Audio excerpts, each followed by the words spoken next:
consider myself an armchair expert when it comes to anything remotely resembling sustainable development, especially the whole real estate side of thing, where we're basically the past year and a half we're transient. Yeah. Transient sterile, as E. Michael Jones likes to say. Now you're seeing all these downtowns getting air quote revitalized. Yeah. Where you're seeing, like it gives you the aesthetics like you're living in a vibrant downtown when in fact you're not. It's you got a Dunkin' Donuts, you got a insurance company, and you have like a Chipotle. Yeah, right. That's what I was saying. We were talking about Atlanta earlier. That's kind of what happened there, just like in so many other and it happened overnight. It happened real quick. And there's everyone's on the take. Developers, the town, and basically they're just using. I really do think they're using real estate as a means of control at this point, and a lot of people on this side of the Great Divide think they're going to go move to a place like this.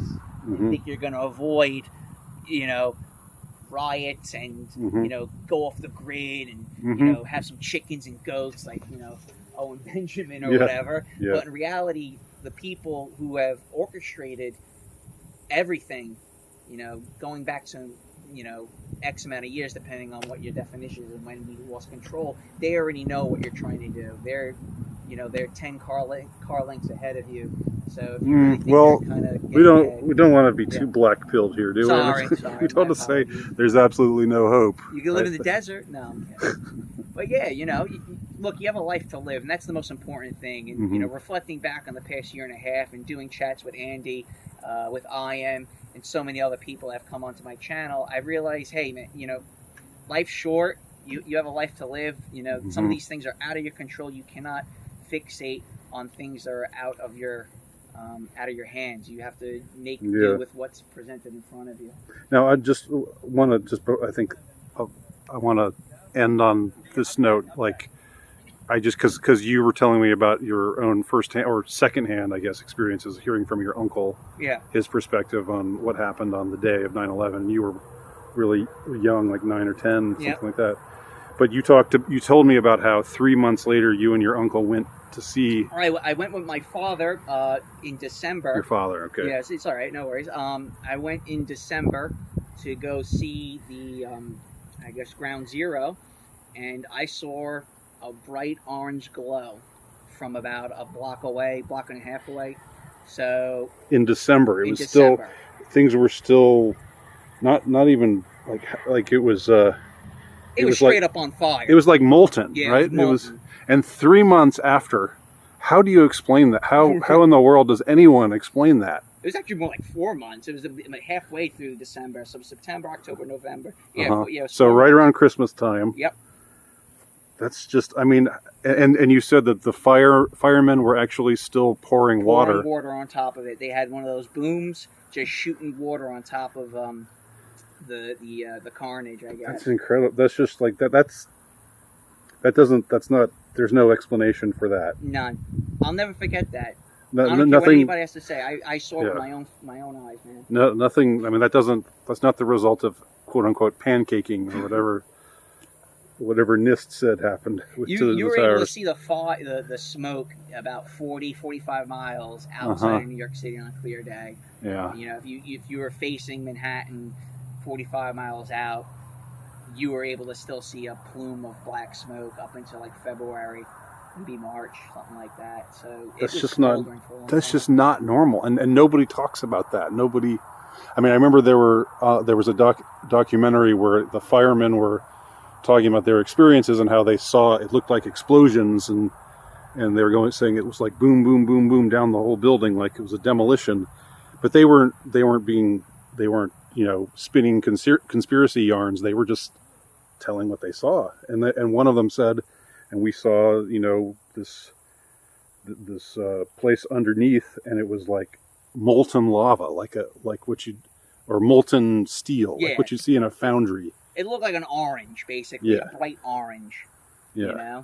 It was orange colored. It wasn't like it didn't have that redness to it, like it was not receiving oxygen. Right. Like when it turns red and smoky, it's not pulling oxygen. It was straight up bright orange. Yeah. You know, and that's quite telling because I'm talking it was really buried in the rubble, Yeah. right?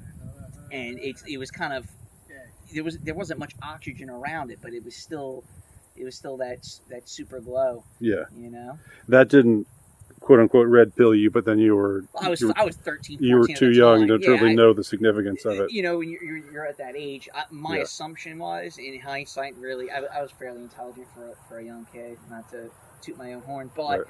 I just figured it was just whatever was down there, just on fire. You know, just burning it. You know. Yeah. I didn't know much about stuff like that, so. Did your father have any reaction to it? No, he didn't even think too much of it.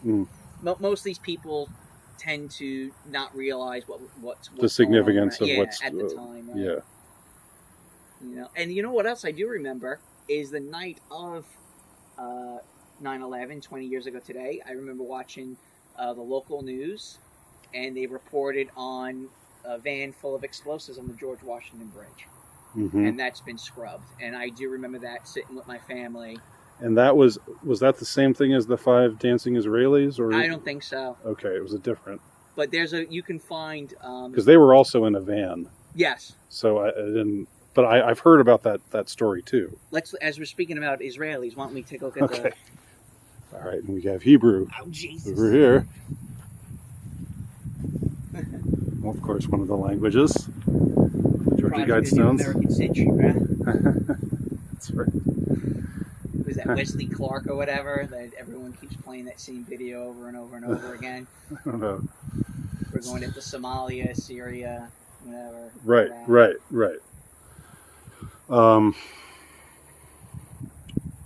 The George Washington Bridge thing, I So that was on the local news that night, and then afterwards, gone.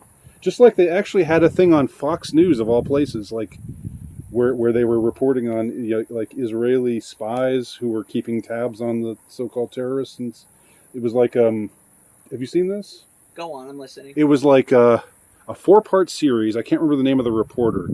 Carl Cameron is maybe the reporter, and it was Britt Hume was the newscaster guy, and he was just talking about how, you know, possibly there was this case where this Israeli group was keeping tabs on the we'll just call them terrorists, quote unquote. They're keeping tabs on them, but not informing anyone, right? Anyone of what they were doing. This was on Fox News, and then eventually, you know, they pulled it, but it's still preserved. You know, if it's on YouTube anymore, it's definitely on BitChute and places like that. Well, you can definitely building upon that, you can definitely find the cop who arrested or detained the dancing Israelis. Yeah. He's like an Italian dude from New Jersey, and he just says, "Yeah, I just saw these guys taking photos," and I'm like, "What the hell are you doing?" You know, I thought that was crazy. And then there was the other van with 9/11 memorial on the van driving around the, you know, I think in like Greenwich Village or whatever. That's what I heard, with a picture of the tower getting hit by a plane. Yep. And I've never been able to determine whether that's real, whether that actually happened. You can verify that, or you've heard. Yeah, there's the what do you call it? The police scanner. Where they there's whoever it is says that's what's on the van. Yeah. The design on the van. That's just wild. I know it was a hectic day, man. It was quite chaotic. Yeah. And you know, as I mentioned to you earlier before you started recording. Yeah. So there's all these first responders passing away from really crazy ass cancers, including Dust Lady. She just passed away 2 years ago. She's infamous for being a woman just covered to head and toe. In dust, and she died of just some like stomach cancer. Even though Bush's whoever the lady had in charge of Health and Humans, Environmental Department, said the air's fine. It's fine. What had happened? Go downtown to Ground Zero and just take a deep breath. Wear your N95 mask and you're good to go. Yeah. Get your mouth diaper on like we're wearing today. Right. So about a week into the recovery, the dogs, the police search and rescue dogs, died, and the NYPD knew that what they were breathing in was super toxic. For a dog to die about a week and a half, 2 weeks later, it was toxic, and the reason being for that was all the fluorescent light bulbs that had broke. So it wasn't asbestos in the building? Okay. It was, think about how many light bulbs are in a building, those two buildings. And, you know, those fluorescent light bulbs have a lot of toxic chemicals in it. Sure. You break all them and then throw some molten lava on top of it. Yeah, absolutely. It's really sad. And, you know, the other thing is how quick the cleanup was. And, you know, Giuliani bragging about how quick they got them. It's a crime scene. Like, you're not going to let investigators come and analyze and say what happened. You're just going, nope, we're just going to bring in demolition crews and take that. And then it's sat empty away for years on end. To be junked. I mean, that's... Shipped to China. I mean, I guess nobody thought of anything about it at the time, but in retrospect, that's a sign of... That's as much a sign of guilt as any. I mean, that they want to hide the evidence. Right. There's Trump there doing, you know, he's doing a little photo op from Giuliani. Even Hillary Clinton was there that day. Yeah, everybody who was anybody. They all wanted to be seen there. For sure. I remember my mom said maybe like, you know, the 10th year of the anniversary, that she was like, they're calling it the Freedom Tower. What a joke. Day one, whoever did this won. And that's for sure. I really do feel that way. Yeah, and they're probably going to do something tomorrow, too. There's probably going to be, like, it's the 20-year anniversary. There'll probably be some histrionics and, you know. Or maybe they'll cancel it due to coup. Maybe. Well, it's 20 years, man. I wouldn't say I remember it like yesterday, but I definitely remember quite a bit about it. Yeah. And it's sad to say a lot of New Yorkers who know someone that passed away, who were part of the cleanup, NYPD, FDNY. One way or another, most New Yorkers felt it, and they don't talk about it ever. It's never discussed, and when people discuss it, it's kind of like, you know, just keep your mouth shut. And either it's out of a respect thing. But I remember when I did that chat with IM and that guy, Ed Cheddarini, where they're saying there are no planes, man. I'm like, oh, okay. Like, there's no point. I'm just going to walk away from this conversation. There's that woman, Ginny Woods, who says it was weather manipulation. I mean, look, yeah, I mean, the whole thing turned to a pile of rubble and it was all dust, and I get it. But at the end of the day, it's who benefits. Who benefited from that? Look, you had Department of Homeland Security. You had TSA. You had, you know, basically your freedoms restricted, your civil liberties restricted. I remember that they had the Republican National Convention 2 or 3 years after 9/11, and it was the first time I saw an actual National Guardsman in my town, because there's a train station nearby, and there's two guys with M16s, you know, guarding the train station. I'm like, what the hell is going on here? And this is like, what is it, a military takeover or something? You know, I'm like 15, 16 at the time. Absolutely. Martial law. I didn't feel safe. I felt like, I felt creeped felt the out opposite seeing of that. safe. Right. Yeah. Totally. Yeah. So I'm going to go yell at these kids over here, not social distancing. Yeah, give them a piece of your mind for that. I'm going to let them know I'm going to be a Karen. Even though we're outside now. No. Outside. It travels. Okay.